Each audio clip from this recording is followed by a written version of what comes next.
दोस्तों, ये कहानी आपको चुप और कम बोलने से मजबूर कर देगी। एक छोटी सी कहानी है, आप इसे अंत तक जरूर सुने और बुद्धा फैक्ट्स चैनल को सब्सक्राइब जरूर करें और लाइक भी कर लीजिए। एक समय की बात है, एक जंगल में एक बहुत खतरनाक चुड़ैल रहती थी। लेकिन उसकी खास बात यह है, वह किसी को कभी भी परेशान नहीं करती थी। इसी वजह से गांव के लोग उसे एक अच्छी चुड़ैल कहते थे। वह चुड़ैल अच्छी थी कि गांव वाले लोग दुखी या परेशान होते थे तो वह उस चुड़ैल के पास जाते थे। वह अक्सर उसे समझती और गांव वालों को मार्गदर्शन भी करती थी। और उसी गांव में एक गरीब परिवार रहता था जिसमें कि उसकी पत्नी भी थी। सुरेश की पत्नी को कुछ हद से ज्यादा गुस्सा आता था और वह गुस्से में किसी को कुछ भी बोल देती थी। लेकिन ज्यादा गुस्सा और ज्यादा बोलती थी। लेकिन उसका गुस्सा और ज्यादा बोलने की वजह से कभी उसके घर वाले की काफी दुखी होते थे कि उसे इतना भी समझ नहीं है कि मैं क्या बोले जा रही हूँ। के बाद जब उसका गुस्सा शांत होता है तो वह उसको प्रस्ताव होता है और भी माफी भी मांगती हैं कि मेरे से बहुत बड़ी गलती हो गई, मुझे क्षमा कर और मैं आगे से कभी ऐसा बिल्कुल नहीं करूंगी। लेकिन इतना करने के बाद उसका गुस्सा कभी खत्म नहीं होता है और वह छोटी मोटी बातों पर गुस्सा जो जाती थी और वह छोटी मोटी बात पर और चीज़ों को काफ़ी गुस्से में बोलना और उसकी आदत बन गई थी। एक बार उसकी गलती की वजह से घर वालों ने उसे बहुत कुछ सुनाया। उसे बुरा लग गया और वह घर छोड़ के शाम के समय वह कहीं चली गई। लेकिन वह जाए भी तो कहाँ, और गुस्से में चलते समय वह एक जंगल की ओर बढ़ जाती है। और उसी जंगल में, जिस जंगल में वह चुड़ैल रहती थी, रात हो गई और अब वह घर जाने का रास्ता भी बिल्कुल भूल गई थी। उसे पता नहीं था कि आखिर घर किस तरह से जाया जाए। अब उसे भूख भी लगने लगी थी। वह क्या करे, कुछ खाने को नहीं था। तभी उसे अचानक पीछे एक अजीब से आवाज आई। वह डरने लगी। पूरा जंगल अंधेरा और काला हो गया था। पूरा जंगल मानो जैसे कि उसके ऊपर अब कोई छाया बन रही। वो जोर जोर से चीखने और चिल्लाने लगी कि मेरी कोई मदद करो, कोई, मैं यहाँ कहीं मैं फंस गई हूँ। लेकिन कोई भी उसे मदद करने के लिए तैयार नहीं हुए।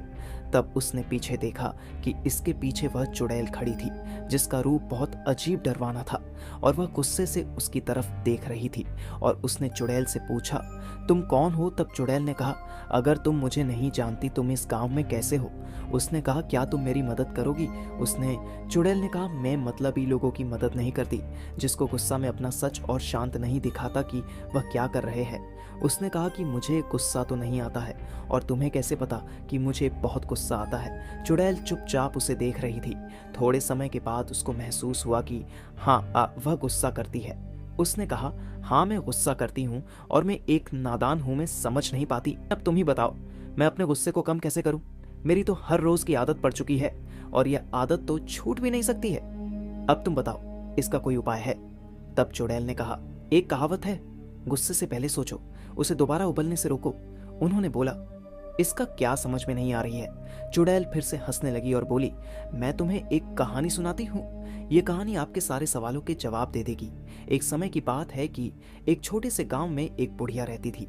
उसका नाम कन्या था। कन्या बहुत ही प्यारी और दयालु महिला थी, लेकिन उसमें एक समस्या थी, उनके गुस्से की थी। वह छोटी मोटी बातों पर बहुत जल्दी गुस्सा हो जाती थी।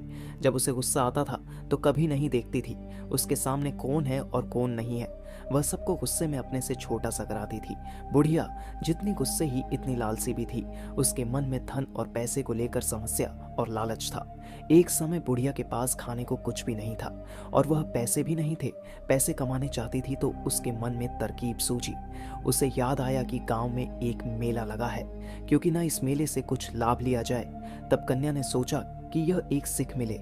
उन्होंने गांव के लड़कों को बुलाया और कहा, मेरे पास एक चुटकुला है, अगर तुम्हें मुझे हंसना होगा, मैं हंस गई तो मैं तुम्हें 2 सिक्के दूंगी, लेकिन अगर तुम मुझे हंसा ना पाओगे तो तुम्हें मुझे बदले में 4 सिक्के देने होंगे। अब बुढ़िया अंदर ही अंदर खुश हो रही थी कि इन बच्चों को अपने जाल में फंसाना चाहती थी और अब पैसे भी कमा लूंगी और मेरा काम भी चल जाएगा। इन्हें भला क्या पता था, बच्चे तो वैसे नहीं थे जैसे होने चाहिए थे और बच्चे चुटकुला से हंसते हैं। बच्चे राजी हो गए थे।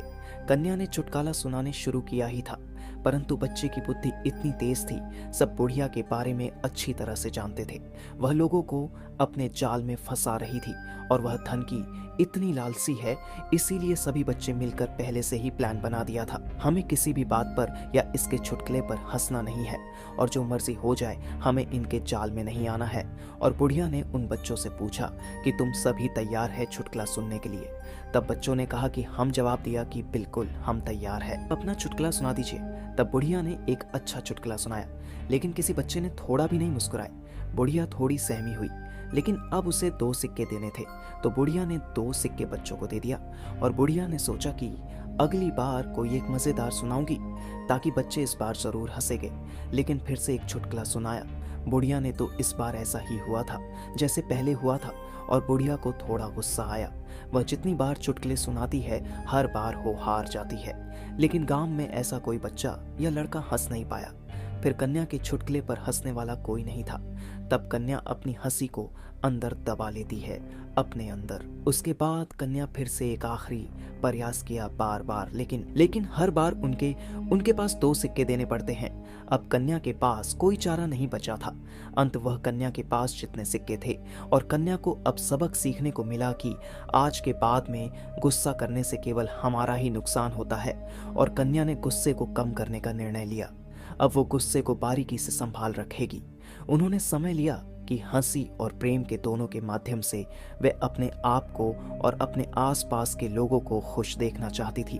उसकी ज्यादा लालच और ज्यादा बोलने की वजह से खुद के पैरों पर जैसे कुल्हाड़ी मारी थी, और अब उसने सभी सारा कुछ मेले में गवा दिया था। उसके पास अब बस्तवा से अलावा कुछ भी नहीं बचा था। अंत में खाली हाथ घर चली गई और इस कहानी को चुनकर उस सुरेश की पत्नी से चुड़ैल से कहा, अब आप ही बताइए कि गुस्सा को आखिर कम कैसे किया जाए, और आप जो बोलोगे हम निश्चय रूप से करूंगी।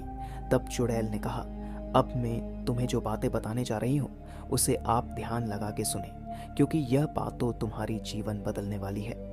गुस्सा कम रखने के कई फायदे हैं जो हमारे स्वास्थ्य सफल और मानसिक रूप को सुधार रख सकते हैं। एक स्वस्थ सुधार और ज्यादा गुस्सा करने से हमारा शरीर और बॉडी पर बहुत बड़ा असर पड़ता है।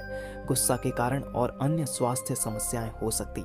यह सच हर ज्यादा गुस्सा से इंसान बहुत बुरा बन जाता है, और एक गुस्से वाला इंसान हमेशा अपने शरीर अंदर से बीमार ही रहता है। कम गुस्से से हमारी शारीरिक स्वास्थ्य सुधरता है। इसीलिए अगर तुम्हें स्वस्थ रहना है और इन सारी बीमारियों के घर से बचना है, तो तुम्हें अपने गुस्से को कम करने की आदत डाल देनी चाहिए।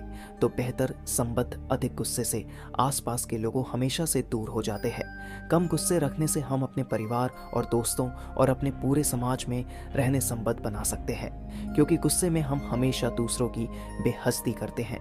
हम प्यार भरे शब्द, उन रिश्तों में ये शब्द नहीं बोल पाते हैं, और शब्द नहीं वहां पर कोई भला रिश्ता कैसे बना के रखेगा। रिश्ते तो प्रेम के सहारे चलते हैं। जिन रिश्तों में प्रेम नहीं है, जिन रिश्तों में तुम उसे प्यार से बात भी तक नहीं कर पाओ, तुम प्यार से बोलोगे नहीं, वहां पर भला रिश्ते कैसे टिके हैं। इसीलिए रिश्तों को संभालना चाहिए तो पहले प्यार से बोलना सीखो, और तुम प्यार से तभी बोलोगे जब तुम्हें कम गुस्सा आएगा। इसीलिए यह जरूरी है कि तुम कम गुस्सा करो। यह बेहतर उपाय है। एक अशांत मन कभी भी सही फैसला नहीं ले सकते हैं। इसलिए सही फैसला लेने के लिए मन को शांत होना सबसे पहले जरूरी है। तब तुम्हें गुस्सा कम आएगा। तुम्हें गुस्सा आएगा तो मन हमेशा अशांत ही रहेगा। फिर भला तुम ही बताओ, तुम सही फैसले कैसे ले सकते हो? जब तुम सही फैसले नहीं लगे तो भला वह तुम जिंदगी का क्या मतलब है। और कम गुस्सा करने से हमारी चिंता कम होती है और हमें शांति का अनुभव होता है। गुस्सा रखना हमारे जीवन कोई तरह से सुधार सकता है, हमें एक सकारात्मक और स्वस्थ दिशा में ले जा सकता है। इतना सब सुनने के बाद मुझे सब समझ में आ गया ही कि कम गुस्सा होने के कितने सारे फायदा है। अब कृपा करके आप मुझे यह बताएं कि गुस्सा को कम किया कैसे जाए, क्योंकि अभी के लिए यह सवाल जरूरी है। अभियान, ध्यान और चुप रहना। अगर तुम तीनों चीजों को करोगे तो तुम निश्चय ही गुस्से पर विजेता पा सकते हो। कि तुम गुस्सा करने वाले हो तो तुम बस 15 सेकंड के लिए बोलने से पहले चुप रहो। अपने मन को यही बताओ और समझाओ कि तुम 15 सेकंड तक कुछ नहीं बोलोगे। उसके बाद तुम वहां से हो सके तो चले जाओ। तभी होगा जब तुम ध्यान करोगे, और जब तुम ऐसा कर पाते हो तो तुम्हारी विजय निश्चित है। और इतना सुनने के बाद उस सुरेश की पत्नी की जिंदगी बदल गई, और उससे चुड़ैल का धन्यवाद कहा और खुशी खुशी अपने घर आकर एक नई जिंदगी की शुरुआत करो। और अब वह पहले से बहुत बदल चुकी थी। बाकी अगर ये कहानी आपको पसंद आई होगी तो एक लाइक तो बनता है इस कहानी के बारे में। और हमेशा की तरह आपसे एक छोटी सी रिक्वेस्ट है कि आप मेरे चैनल को सब्सक्राइब ज़रूर करें और अपने ख़ास दोस्तों को भी वीडियो को शेयर ज़रूर करें। और एक नए मैसेज के साथ तब तक अब अपना ख्याल रखें। धन्यवाद। नमो बुद्धाय।